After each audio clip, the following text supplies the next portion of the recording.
अस्सलाम वालेकुम जी, आप देख रहे हैं जीएनएन और मैं हूं तैयब सुलही। तमाम देखने और सुनने वालों को ईद मुबारक। बड़ी ईद हो और खानों का जिक्र ना हो, ये कैसे मुमकिन है। बकरा ईद के मौका पर आमतौर पर घरों में खाने बनाए जाते हैं, दावतों का अहतमाम किया जाता है और वाफिर मिकदार में जो है वो गोश्त बनाया और खाया जाता है। इस सूरत हाल में लोग जो है वो मुख्तलिफ अमराज में मुब्तला हो जाते हैं। इस सारी सूरत हाल से कैसे बचा जा सकता है, इन मसाइल से कैसे बचा जा सकता है और हमारा डाइट प्लान क्या होना चाहिए कि हम बीमारियों से भी बच सकें, ये तमाम तर बातें जानते हैं। सारा फारूकी साहब हमारे साथ मौजूद हैं, न्यूट्रिशनिस्ट हैं, इनसे बात करते हैं। अस्सलाम वालेकुम। वालेकुम सलाम। सबसे पहले तो ये बताइएगा कि बकरा ईद पर घरों में गोश्त वाफर मिकदार में होता है और लोग खाने से भी गुरेज नहीं करते, तो इस सूरत हाल में हमारा क्या डाइट प्लान होना चाहिए ईद पर? और जो फर्स्ट ऑफ ऑल ये बताएं कि कलेजी जो सबसे पहले बनाई जाती है, इस बारे में आप क्या कहेंगे कि इसकी बनाने का क्या तरीकाकार होना चाहिए और कितनी क्वांटिटी में हमें खानी चाहिए? देखिए, सबसे पहले तो ये है कि आपका जो डाइट प्लान है ना वो कुछ इस तरह से होना चाहिए कि आपने कंट्रोल्ड क्वांटिटी में हर चीज़ आप खा सकते हैं। ऐसा नहीं है कि मैं कहूँगी कि भाई आप गोश्त ही ना खाएं जो आप घर में जो है कुर्बानी लेके आ रहे हैं। आप ज़रूर उसका इस्तेमाल कर सकते हैं अगर आप उसे कंट्रोल क्वांटिटी में खाएं। तो हमारा क्या होता है कि हम लोग ज़्यादा से ज़्यादा क्वांटिटी में चीज़ें बना के और हम ज़्यादा से ज़्यादा खाने की भी कोशिश करते हैं। उन्हीं दो तीन मिलना ही नहीं उन्हीं 2-3 दिनों में हम उसको ख़त्म करने की कोशिश करते हैं, तो ये चीज़ नहीं करनी चाहिए। कलेजी का आप इस्तेमाल कर सकते हैं, आप अगर अपने सालन वगैरह में यूज़ कर रहे हैं तो आप उसका यूज़ कर सकते हैं। बात सारी यही होती है कि क्वांटिटी आप कितनी इस्तेमाल कर रहे हैं। तो अगर आप जो है नाश्ते में भी नहारियाँ और पाए वगैरह और इस तरह की चीज़ें खा रहे हैं और उसके बाद दोपहर में आपका अलग जो है गोश्त बन रहा है सालन में और रात में आप फिर अलग खा रहे हैं, तो ऑब्वियसली फिर 1-2 दिन के बाद आपको इमरजेंसी में जाना पड़ेगा और फिर वही बात है, स्टमक के इश्यूज़ जो हैं बहुत ज़्यादा बढ़ जाते हैं लोग।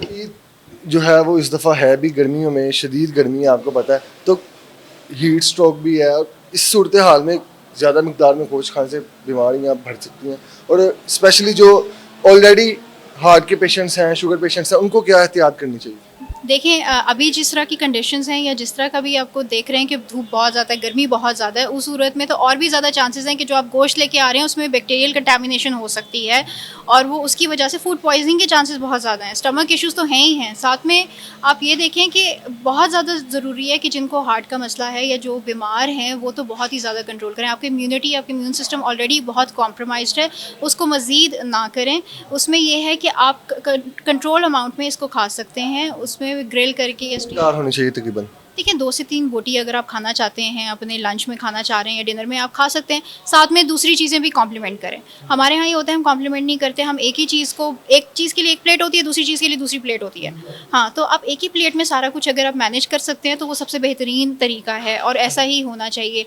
आपकी हाफ़ प्लेट हमेशा जो है सैलड्स की होनी चाहिए, उसमें आप फ्रूट या वेजिटेबल्स जो भी आप ऐड करना चाहते हैं वो करें। साथ में आपने गोश्त का इस्तेमाल करिए, 2 से 3 बोटी आपने ले ली है, चाहे वो मटन है या चिकन है, आप वो ले सकते हैं। अगर आपने सालन की फॉर्म में लेना है तो भी आप वो जो है हाफ़ से ज़्यादा ना लें। हम लोग जो है पूरी हमारी प्लेट ही उसकी भर भर के खा लेते हैं। जी बिल्कुल। पहले एक प्लेट होती है सालन की, वो ख़त्म होती है, उसके बाद चलो जी बारबेक्यू भी खा लिया, साथ में कुछ और बना हुआ है गोश्त में तो वो भी खा लिया। अब वो कंजम्पशन आपकी इतनी ज़्यादा हो जाती है कि आपको आइडिया नहीं होता कि आपके स्टमक इश्यूज़ कितने ज़्यादा बढ़ना शुरू हो जाते हैं। नुकसानात होते हैं। देखिए, पेट में दर्द होना और आप बहुत ज़्यादा लेथार्जिक भी फ़ील करते हैं, थकन बहुत ज़्यादा होती है।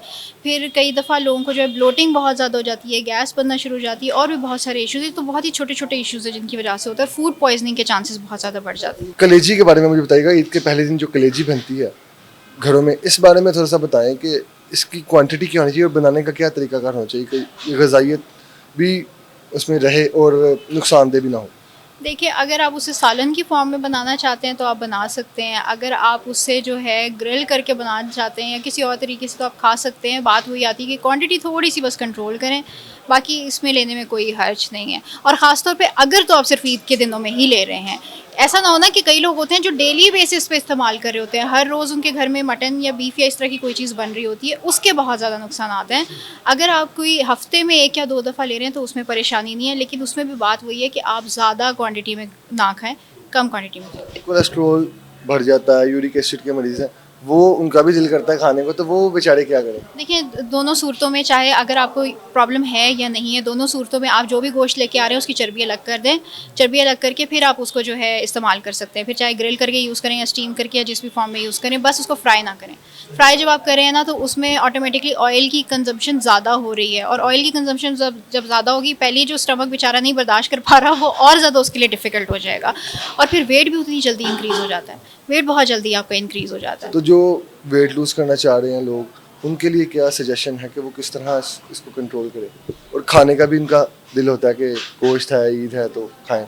2 से 3 बोटी आप खा सकते हैं, लंच या डिनर में आप इस्तेमाल करना चाहते हैं। साथ में सैलेड की क्वांटिटी आप ज़्यादा से ज़्यादा रखें और उसको आप स्टेक की फॉर्म में खाएं या ग्रिल करके खाएं या बारबेक्यू की फॉर्म में खाएं, आप खा सकते हैं। बस सैलेड्स ज़्यादा से ज़्यादा इंटेक करें। सैलड्स का इस्तेमाल ज़्यादा। उसका एक बहुत बड़ा फ़ायदा है कि सैलेड्स में कैलोरीज बहुत कम होती हैं, लेकिन उसमें मिनरल्स और विटामिन्स बहुत ज़्यादा होते हैं, जिसकी वजह से जो ग़िज़ाइयत आपके मटन या बीफ के अंदर है ना, वो अच्छे से एब्जॉर्ब होती है बॉडी के अंदर। जो चीज़ आपको चाहिए वो चीज़ बॉडी में एब्जॉर्ब हो जाती है, और उसकी एब्जॉर्प्शन तभी हो सकती है जब आप साथ में इस तरह की कॉम्प्लीमेंट्री फूड साथ में इंक्लूड करें। तो ग़िज़ाइयत की बात हुई तो सबसे पहला सवाल तो ये उठता है कि जो स्टोर किया जाता है गोश्त, लोग 2-2, 3-3 माह तक घरों में फ्रीज़र में गोश्त जो है वो स्टॉक कर लेते हैं, ये दुरुस्त है या नहीं है? इस बारे में काफ़ी सवालात जो हैं वो उठाए जाते हैं।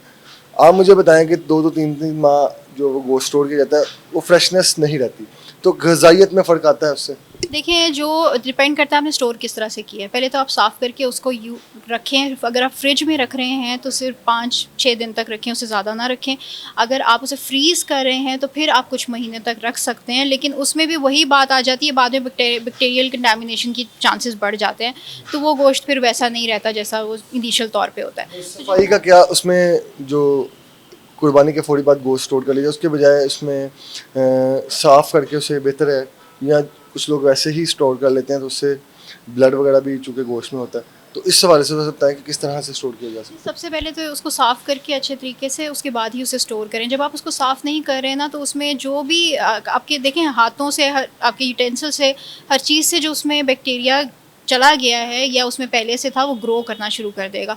तो वो जब आप बाद में कंज्यूम करेंगे तो वो स्टमक के और ज़्यादा इश्यूज़ बनने के चांसेस होते हैं। गोश्त ख़राब होने के चांसेस भी हैं। अच्छा, मुझे ये बताएं कि ये गोश्त जो स्टोर तो किया जाता ही है, इसमें आप बताएं कि फ्रीज़ किया हुआ गोश्त कितनी माह तक उसकी लाइफ है?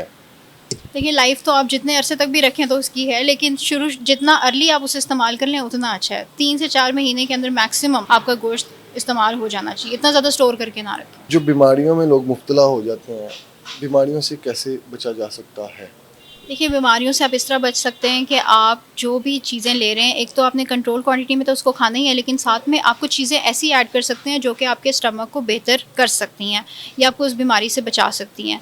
तो उसमें अगर आप डेली बेसिस पे अपना अदरक का इस्तेमाल रखें डाइट के अंदर, वो उसका आप कहवा बना के भी इस्तेमाल कर सकते हैं। उसके साथ दालचीनी का इस्तेमाल किया जा सकता है, और उसके अलावा जो है अजवाइन का इस्तेमाल किया जा सकता है, जो स्टमक के लिए बहुत अच्छा है। एक्सरसाइज, वॉक वगैरह कितनी ज़रूरी है इस सारे सिनेरियो में? बहुत ज़्यादा ज़रूरी है। उसमें ये है कि ऑटोमेटिकली आपकी बॉडी में जो स्टोर्ड अमाउंट ऑफ कैलोरीज है वो वहीं से ही बर्न होना शुरू होती हैं जब आप एक्सरसाइज या वॉक या कोई भी फिजिकल एक्टिविटी आप स्टार्ट करते हैं। जब आप वो करेंगे तो ऑटोमेटिकली आपकी बॉडी में जितनी भी कैलोरीज हैं, जो स्टोर्ड कैलोरीज हैं, वो बर्न होना शुरू हो जाएंगी। लेकिन अगर आप नहीं कर रहे, फिर वही स्टोर मज़ीद होगा और फिर आपका वेट इंक्रीज़ होना शुरू हो जाएगा। और ख़ासतौर पर ईद के दिनों में जितना ज़्यादा आपका इंटेक होता है, लोगों का वेट गेन होता है।